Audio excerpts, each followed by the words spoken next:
Pakistan peoples party के senior रहनुमा और मारूफ शख्सियत मीर फिदा हकीम रिंद के ज़ेर एहतमाम रिंद हाउस बलोच आबाद मंथ में एक बड़े अवामी जरगे का इनेकाद किया गया। जरगे में इलाके के मुअज़्ज़िज़ीन, नुमाइंदीन, मोतबर शख्सियात समेत मुख्तलिफ तबका फ़िक्र से वाबस्ता लोगों की कसीर तादाद ने शिरकत की।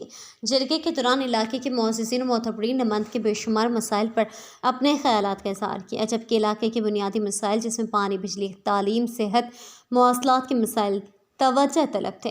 जरगे से खिताब करते हुए मीर फिदा हकीम रिंद ने कहा कि जब तक हम अपनी सिफ़ों में इत्तेहाद कायम नहीं कर लेते और मुख्तलिफ टुकड़ों में तकसीम होते रहेंगे, हम अपने बुनियादी और जायज़ हुकूक से महरूम रहेंगे। वक्त का तकाजा है कि तमाम ज़ाती, सियासी और कबायली इख्तिलाफ़ात से बालातर होकर हम इत्तेहाद और यकजहती का मुज़ाहरा करते हुए एक प्लेटफार्म पर मुत्तहिद हो जाएं। मीर फिदा हकीम रिंद ने कहा कि 1988 से लेकर आज तक 36 साल गुजरने के बावजूद अगर सही मायनों में देखा जाए, हम तरक्की के बजाय पत्थर के ज़माने में जा पहुँचे हैं। मंथ जो पाक ईरान के सरहदी इलाके में वाक़या है, इसका शुमार बलोचिस्तान, मकरान और ज़िला केच के पसमानदा तरीन इलाकों में होता है।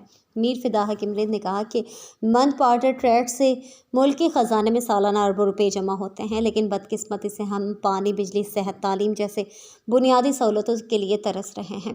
उन्होंने कहा कि अगर देखा जाए, ईरान से बिजली पहले मंथ पहुँचती है, इसके बाद मकरान के दूसरे इलाकों में इसकी तरसील होती है, लेकिन मंथ के अवाम को 18 से 20 घंटे लोड शेडिंग की अज़ियत सहना पड़ रहा है।